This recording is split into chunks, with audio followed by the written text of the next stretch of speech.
Merci de suivre Moto TV et voici le journal. Insécurité à l'est de la République démocratique du Congo. La France plaide pour le métier de la MONUSCO au Nord Kivu et en Ituri. Ceci ressort de la réunion du Conseil de sécurité de l'ONU axée sur la situation sécuritaire dans l'est de la RDC. À travers son représentant, la France indique reconnaître l'importance de la MONUSCO dans le processus de maintien de la paix et la stabilité dans la partie est de la République démocratique du Congo. Voilà donc tout pour le sommaire. Bienvenue à suivre les détails. La France plaide pour le maintien de la MONUSCO au Nord Kivu et à Ituri. Le représentant permanent de la France auprès de la MONUSCO, Nicolas de Rivière, a reconnu l'importance de la MONUSCO dans le processus de maintien de la paix et la stabilité de la partie est de la République démocratique du Congo. Il appelle de ce fait au ralentissement du plan de désengagement de la MONUSCO dans les provinces du Nord Kivu et de l'Ituri où, selon la France, les conditions de retrait n'étaient pas encore réunies comme au Sud Kivu, récit Joël Tali. Selon le représentant permanent de la France auprès de l'ONU, la MONUSCO continue à jouer un rôle clé en République démocratique du Congo. Le rapport conjoint des Nations Unies et celui des autorités congolaises éclairent sur les défis rencontrés lors du retrait au Sud Kivu. Les conditions qui ont permis ce retrait ne sont pas encore réunies au Nord Kivu, pareillement dans la province de l'Ituri. La France salue la volonté du gouvernement congolais de consolider le transfert des responsabilités au Sud Kivu avant d'avancer vers les prochaines étapes.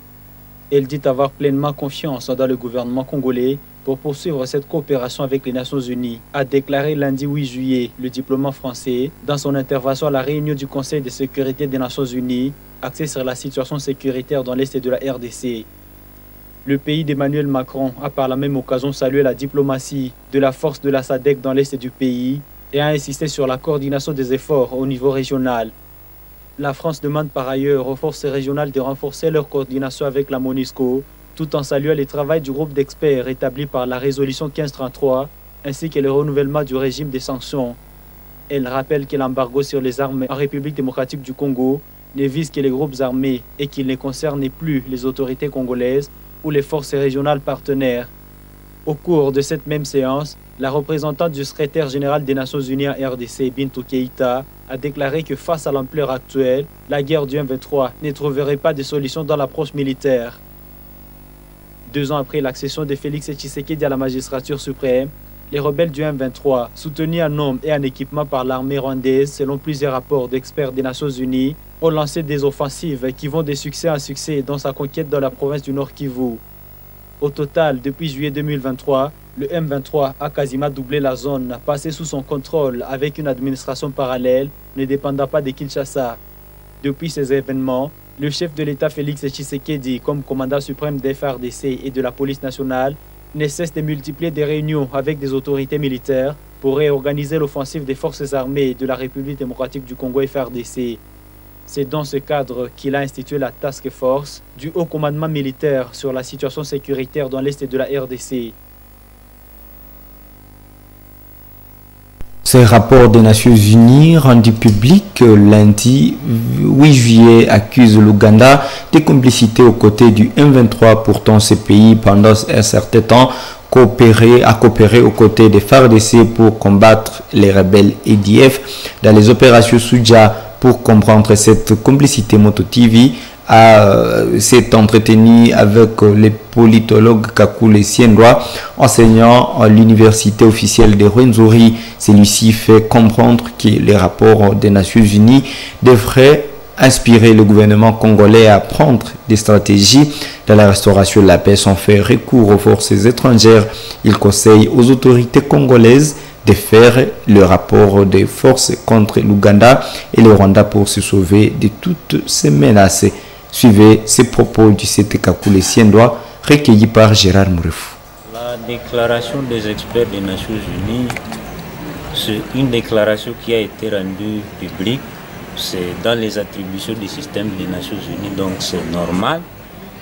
Et c'est un rapport qui peut nous inspirer, nous, en tant que Congolais, de voir ce que l'Ouganda vis-à-vis de nos enjeux politiques. C'est normal pour un État comme l'Ouganda de jouer à la double biface, donc à la double casquette. D'un côté, l'Ouganda, nous avons ses militaires pour traquer les ADF.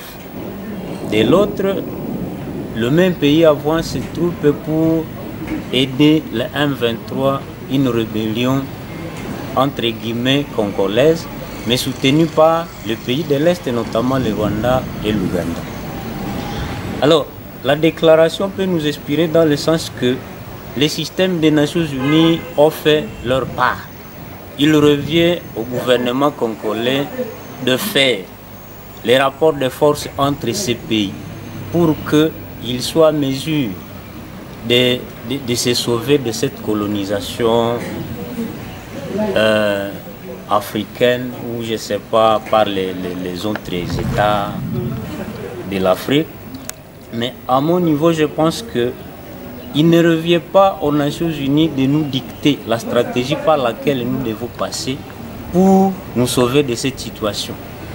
Le rapport est clair, les troupes ougandaises sont visibles aux côtés de M23, donc c'est au gouvernement congolais de faire valoir sa capacité de nuisance afin de défendre ses intérêts pour se confirmer dans les concerts des nations.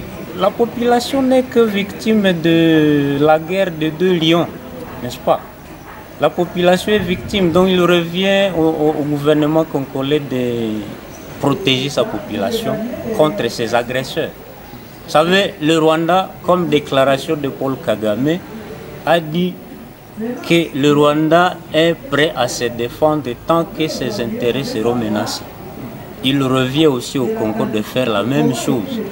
Donc si le Rwanda se défend contre ces éventuelles menaces de la RDC, il revient à la RDC de se protéger contre les menaces étrangères. Et pas vers la baisse de la quantité de légumes sur les marchés de vivres en ville de Butembo. Des revendeurs de cette denrée alimentaire sont confrontés de côté à l'insécurité dans les milieux d'approvisionnement et de l'autre côté à la sécheresse. En conséquence, les prix des légumes aussi sur les marchés. Reportage. Il y a quelques mois, la situation sécuritaire a dégénéré dans des villages environnant la ville de Butembo. Ces situations ont des répercussions sur divers secteurs de la vie. Sur le marché de vivres, la quantité de légumes a tellement baissé. En conséquence, le prix a redoublé. Katungu Zawadi, cette vendeuse de feuilles de courge communément appelée bichoucha, évoque l'insécurité comme facteur de la hausse de son article. Des légumes que nous vendons reviennent de Bunyuka, Masoya, Kisalala et ailleurs. Mais ce qui nous ravitaille à ces légumes n'arrive plus ici à Butembo comme auparavant. Nombreuses ne se rendent plus au champ, faute de sécurité. Voilà pourquoi les prix de ces légumes a aussi. Par contre, pour Kanyere Kakurusi, la rareté est aussi due à la longue période de sécheresse qui a été observée les jours passés.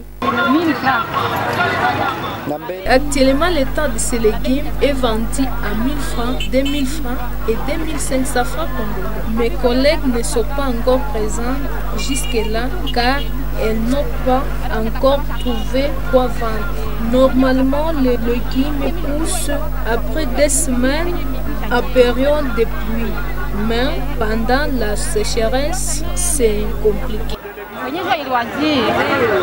Le constat s'avère favorable pour des revendeurs du Sombé. Contrairement aux dernières semaines, le prix a été réduit à la baisse, tel que l'explique cette vendeuse. Suite au massacre à Vucien, à Masoya et à Maboya et Kambaou, des cultivateurs de Pondou qui nous ravitaillaient avaient quitté leur milieu, craignant pour leur vie pour se réfugier à Butembo. Dans plusieurs ménages, les légumes font partie du repas quotidien, une denrée alimentaire aussi conseillée par les nutritionnistes pour renforcer le corps en vitamines et protéines. La Moto TV, à travers son émission Moto Kids, a visité les enfants déplacés qui ont participé à la réunion des déplacés de ce mardi 9 juillet au bureau de l'ISPRON. Une centaine d'enfants de tous les âges et des femmes enceintes étaient présents. Ils ont bénéficié de quelques biens apportés pour soulager tant soit peu les besoins des nécessiteux. Des détails dans ces récits d'Isabelle Wangahemuka et Luciana Monseveroa, rendus par Gérard Mourifou. Ils étaient nombreux, les personnes déplacées ayant participé à la réunion de ce mardi au bureau de l'ISPRON, une structure qui encadre des déplacés depuis plusieurs années dans la ville de Butembo. Des enfants, des jeunes et des personnes de troisième âge sont tous confondus. Chaque mardi, ils sont entretenus par la responsable de l'ISPRON sur des questions les concernant, notamment des difficultés qu'ils rencontrent, partager de l'aide leur apporter, mais aussi discuter des questions de morale et de savoir-vivre.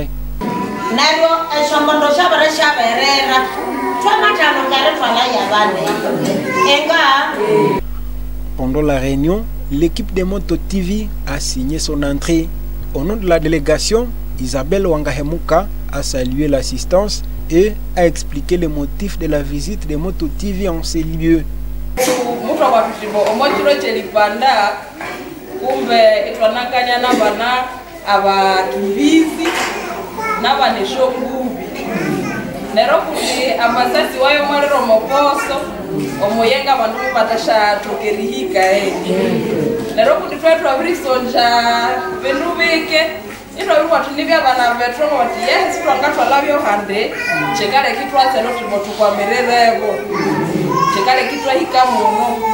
Les enfants et les femmes enceintes ont été retirés de la grande masse.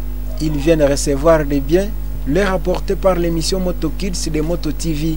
Il s'agit des habits, du riz, du savon et de la glycérine. Ces biens, remis ce jour aux enfants déplacés, sont les restes des biens collectés en marge de la journée du 30 juin, journée de l'indépendance, à l'intention des enfants déplacés et des enfants orphelins vivant en ville de Butembo. C'était pour une émission de Moto Kids, en collaboration avec le Parlement d'enfants Butembo-Lubero, pour permettre aux enfants déplacés et aux orphelins de s'exprimer en séjour de l'indépendance du pays. Au moins 2000 ménages des déplacés de guerre ou environ 11 500 déplacés de guerre sont dénombrés par l'intégration sociale pour la promotion des nécessités ISPRON depuis le 15 juin dernier. Ces déplacés viennent du territoire de Beni et de Lubero, fuyant les attaques des ADF à Mangina, Mangorejipa et les menaces du M23 dans la partie sud du territoire de Lubero. L'ISPRON qui alerte sur les cas de décès dans les cas des déplacés et des difficultés de prise en charge pour des femmes enceintes appelle le gouvernement à la responsabilité. Suivez Kavira Marie-Jeanne dans ses propos recueillis par Wainda Sami et Isabelle Wangahemuka. Qui était venu de Cantine, Kanyabayonga et Mangorejipa, et ils sont au nombre de 2014 ménages, qui fait 11 000 et quelque chose personnes. Nous avons beaucoup de mamans qui viennent en état enceinte. Il y en a, la fois passée, il y a déjà 4 jours, nous avons une jeune maman, c'est sa première grossesse. Elle avait mis au monde 3 enfants, les triplets. Il y en a d'autres qui engendrent aussi des jumeaux. C'est que Dieu est en train de nous remettre ceux-là qui étaient partis. Alors nous disons bien merci et nous remercions et surtout les bienfaiteurs. Et vous êtes parmi vous qui êtes des journalistes, et vous êtes venus de Moto TV. Vraiment, les enfants sont enchantés. Et les enfants viennent de recevoir votre part. Enregistrons aussi le cas de décès. Comme la semaine passée, il y a eu 6 cas de décès. Mais nous avions eu les familiers qui étaient venus récupérer les 3 depuis. Mais les autres, nous les avions inhumés ici. Nous avons toujours eu les difficultés de trouver les kits d'inhumation. Alors grâce aux bonnes volontés, vraiment, ça sortit. C'est par cette page que nous mettons donc fait à ce journal. Merci de l'avoir suivi et merci de rester fidèle à Moto TV. Au revoir.